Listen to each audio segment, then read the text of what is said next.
Hey, welcome back to Main Street Living. Ladies, quick question. During COVID-19, are any of you getting into any of these podcasts since they're Oh blowing up yeah. more now? Are you, Oh yeah, of Danielle? course.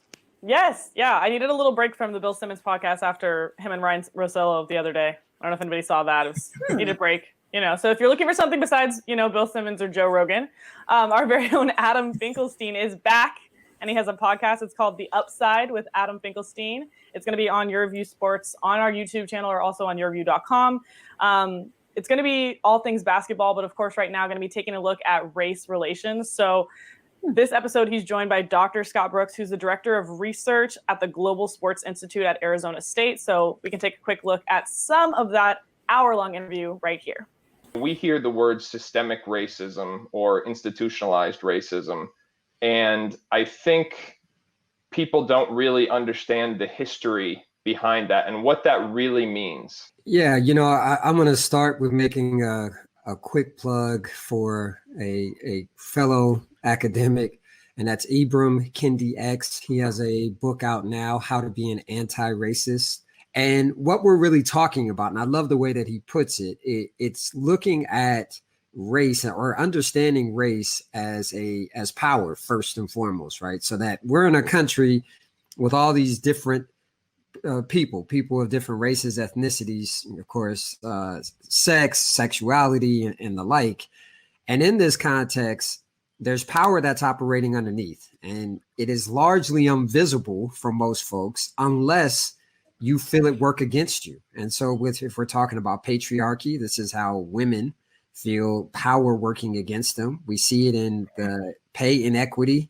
When you're looking at sports, you can see, there are WNBA players who are not going to make the money that these newly minted high school graduating seniors are going to make in the G League, right? Your work has been very directly tied to basketball, and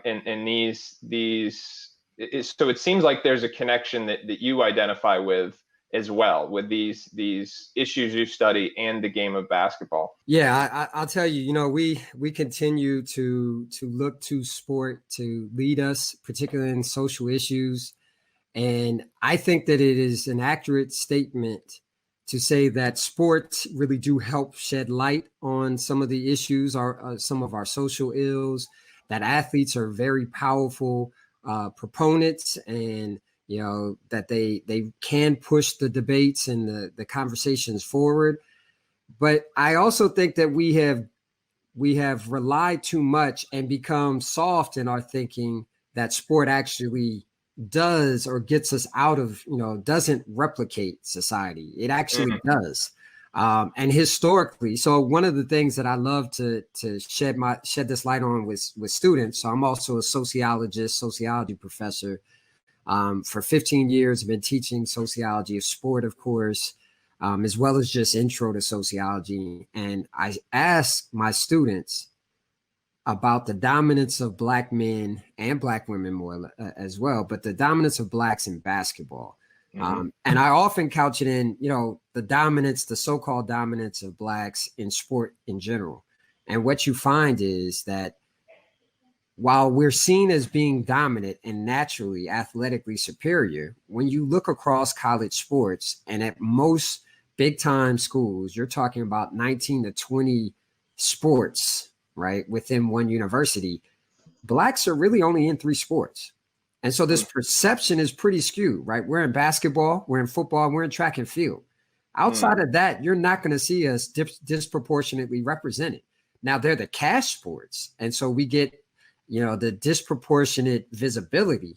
And those sports have gotten them before Blacks even became dominant. Football, for the Ivy Leagues, going back to the early 1900s, and the creation of the NCAA was to prevent ringers in the Ivy Leagues for football, right? There were a few deaths, and presidents said, hey, we can't have our boys dying out here. People were bringing military vets in and the like. Well, I ask about basketball, and I say, you all may not realize this, but Blacks weren't even allowed to play in the NBA until 1950. Right. So this is not as long a time frame as people would imagine.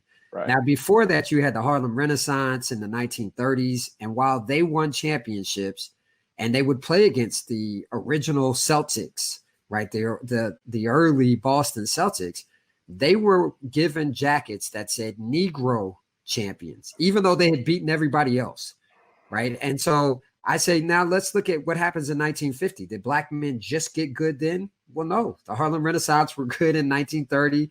Basketball swept from Massachusetts, and Naismith brought it in through the YMCAs. You know, it sweeps down through the East Coast.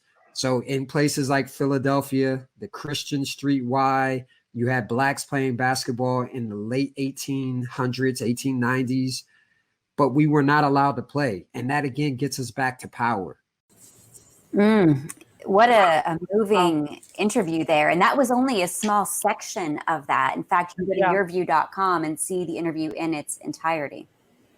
Absolutely. And especially when people are at home right now looking for homeschooling content. I mean, this is a wealth of knowledge, obviously. Mm-hmm. For sure. Yeah, you know, and I know it's something that, like exactly what the gentleman was talking about. It's what's being seen even today, and it's almost like, hey, I know that you're in a bad situation where you live. Don't worry about education.